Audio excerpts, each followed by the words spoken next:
On December 7, 1941, a date which lives in infamy, U.S. Air Force Lieutenant Kermit Tyler was manning the Oahu Radar Center for the very first time. At 7:02 a.m., a massive blip was reported to him. Sir, we need you at the radar screen. There's something you need to see. Tyler recalled hearing loud Hawaiian music, which he knew was the guide for expected American B-17s. Since he was told to expect them, he gave the fateful order. Don't worry about it. Minutes later, his shift ended, and he went surfing. The B-17s were minutes behind the blip. The blip? It was Japan's first attack wave of 183 planes. Some viewed Tyler as the man responsible for 2,403 deaths. In the hunt for a scapegoat, movies painted him as a negligent drunk. All of it was untrue. He testified to Congress. Inquiries quickly cleared him. He was a novice operator, correctly told to expect friendly planes, in a country that wasn't yet officially at war. Tyler continued to serve and flew combat missions in the Pacific, and retired a lieutenant colonel. It was an honor to serve. But the final twist of history is the one few know. Historians later determined his inaction actually saved lives. If ships were sunk in the ocean's deep waters, far more would have drowned. Sunk in the shallow harbor, air pockets became safe havens for survivors. We're alive! Can anyone hear us? Tyler's split-second choice may have spared worse losses because the captains never had the option to move to a defensive position in open water. Tyler was increasingly honored by his fellow veterans at the 50th and 58th anniversaries. It's an honor to be here. Kermit Tyler was just in the wrong place at the wrong time. We remember Tyler as a heroic, honorable man who bravely served. Even with redemption, could you carry the burden Tyler did until he died at 96? Let us know below. Next, the USS Ward and shots fired before the attack. While most people remember the planes arriving at 7:55 a.m., the first shots of America's involvement in World War II happened at 6:45 a.m. that day. The USS Ward, an old four-stack destroyer manned mostly by naval reservists, was patrolling the entrance to Pearl Harbor.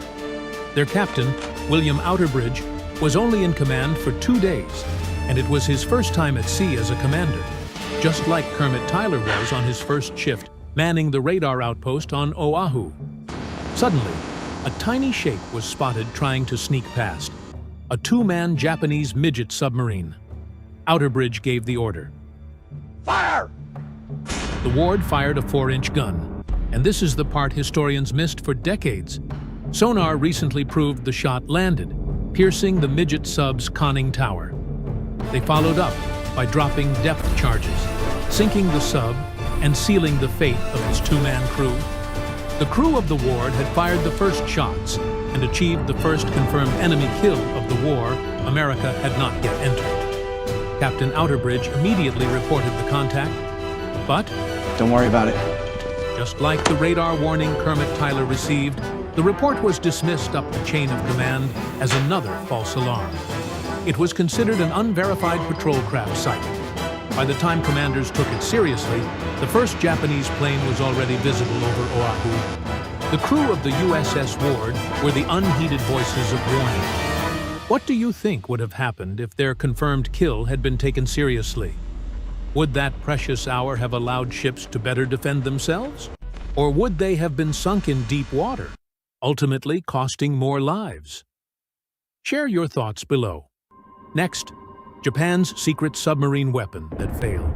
The first shots by the USS Ward weren't the only forgotten part of the attack. Many don't know the Japanese plan included 5 tiny, two-man midget submarines, their secret weapon, sent to sneak into the harbor and deliver a crushing blow alongside the planes. It was an impossible mission. The subs had to navigate the shallow, tightly guarded harbor entrance, evade nets and patrols, fire their 2 torpedoes, and escape. It's an incredible testament to the U.S. Navy that none of the midget submarines succeeded. Fire! 4 were sunk, including the one by the USS Ward in the hour preceding the attack. The 5th ran aground. One of its crew members, Ensign Kazuo Sakamaki, washed ashore and was captured, becoming America's first prisoner of war of World War II. While their aircraft brought devastation, their most secretive, calculated attack failed entirely. What do you think the impact would have been if the subs had succeeded? Share your thoughts below. Next, the heroic battleship that refused to sink. On the morning of the attack, the majority of the U.S. battle fleet was tied up in a neat row. As the bombs fell, they were sitting ducks, but not the USS Nevada. Thanks to the incredible bravery and immediate action of her engine room crew, the Nevada managed to raise steam and actually get underway, the only battleship to do so. Sailors desperately cut the ropes and lines holding her in place. For a brief, shining moment, she became the living, moving embodiment of the fighting spirit of the U.S. Navy. This immediate action, however, made her a massive, tempting target. The Japanese pilots focused their entire attention on her, wanting to sink the prideful ship and, more importantly, sink her in the narrow channel entrance, effectively bottling up the entire harbor for months. Realizing this, her acting captain, Commander Francis Thomas, made the final, agonizing decision. He ran the burning, crippled ship aground off Hospital Point to prevent her from blocking the channel and preventing his ship from being sunk in open seas, where most of her crew would have likely perished. This self-sacrifice allowed the rest of the salvage operation to begin immediately. The Nevada took 6 bombs and a torpedo that morning, but she was later raised, repaired, and even saw action at D-Day. What do you think would have happened if Commander Francis Thomas hadn't run the Nevada aground? Share your thoughts below. Next, Japan's biggest mistake that saved the U.S. fleet. The single biggest mistake Japan made on December 7th, one that may have cost them the war: the oil. The Japanese attack was devastating, sinking or damaging 18 ships and killing over 2,400 Americans. From a tactical standpoint, it was a near-perfect strike. But in their obsession with sinking battleships, they made a strategic blunder that allowed America to quickly and effectively enter the war as their adversary. The U.S. Navy's massive exposed fuel storage tanks, containing enough fuel to supply the entire Pacific Fleet for over a year, were left untouched. They were situated away from Battleship Row on the east side of the harbor, and the Japanese commander, Admiral Nimitz, chose to withdraw his second wave before they could be targeted. Had these tanks been destroyed, the U.S. Pacific Fleet would have been paralyzed.